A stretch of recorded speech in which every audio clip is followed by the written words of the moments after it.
ESPN, Fox, Warner Bros. Discovery, all saying they now plan to launch a joint sports streaming service this fall. The plan could pose a big new challenge to the traditional cable bundle. Joining us right now is Boardroom co-founder and CEO Rich Kleiman. He's the longtime manager of Kevin Durant, has investments in all sorts of pieces of the sports ecosystem. What did you make of this? I liked it. I liked it when I first heard it. I like the idea of there continuing to be optionality. I like the idea of super serving sports fans. And I think that it's obviously in reaction to what we know is inevitable with cable long term, but there's still a lot of questions to be answered. So those questions in your mind are?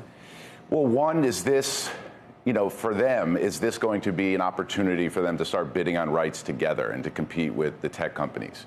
I think also you have to build a brand, just to say that they're going to have the sports rights and they're going to create a new streaming service, they're going to have to put an executive team in place and build a brand. But I like the idea of it. They're still missing out on CBS and NBC. Warner's obviously talking to Paramount, so maybe that ends up answering that question. But I like the move, and I think for ESPN especially, I love the move. My understanding, and I did some reporting on this last night, is that they all want to be bidding on sports independently. And the view is that if they were to start bidding collectively, all of a sudden, Lena Khan, Department of Justice, others, then all of a sudden this looks like a different deal to them. Then it actually looks like a merger.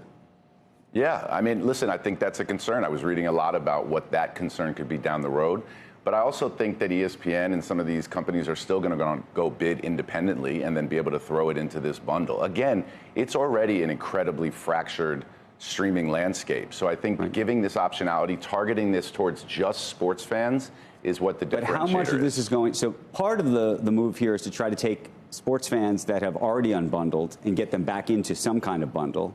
But the other question is how much of this is going to accelerate the debundling of the current model, and then what that ultimately means, even to these companies, by the way, because they're going to have a smaller number of people ostensibly buying this package than might be on the larger bundle. Yeah, but I think it has more to do with answering the idea that people are still holding on to traditional cable only for sports rights. And I think that optionality is what's great. I think what else they're going to add to this, or if this will strictly be a sports streaming service, is also something I'm interested to see. Again, you have to build a brand. You can't just put these things up with rights.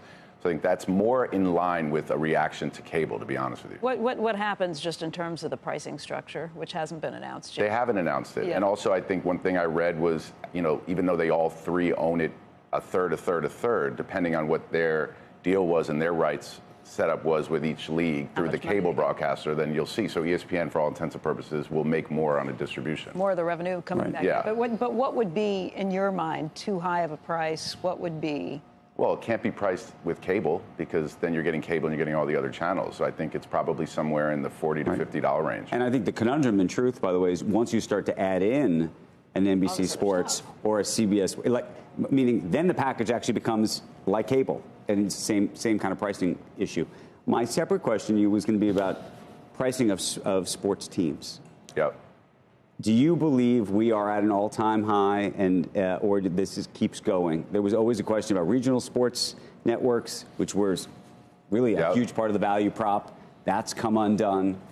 But the price of teams has not come down yet. No, and I don't think it will. I mean, I think some leagues could slow more than others, but the scarcity is still there. The demand is still there. You see from the news yesterday how much focus there is around sports fans. And you understand the culture around sports. It's never been greater. So, no, I don't think so. And there's so many people that want in.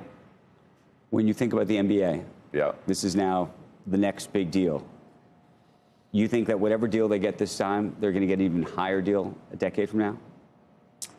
I mean, I would like to hope so. And at that point, I would hope Kevin was still playing, if that's the case, even though he'd be 45. But, yeah, I mean, listen, I think the deal is going to be staggering, and I think it's deservedly so. And I don't see any indication that the culture of the NBA, the business and the globalization of the NBA is slowing down in any way. Do you think there's enough scale now for an Amazon or even a Netflix? I mean, Netflix says they don't want to be in the sports business, but with wrestling and everything else, they're sort of in the sports business.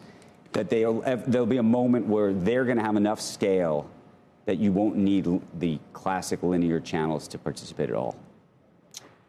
Sadly, yes. I think at some point, I don't think we're there now. I think as much as some people would like to expedite it, I think the reality of it is that there's like a learned behavior, especially from a large portion of society, that is not just going to jump ship overnight because of the announcement of like a sports bundle. But I think a lot of fans will look at it. A lot of people will look at it. I will look at it and go, am I even paying cable for the right reason now? Not as much to save money, but to be conscious just of what I'm doing, right? And I think the fractured nature of it is now you have to figure out what the best offering for you is.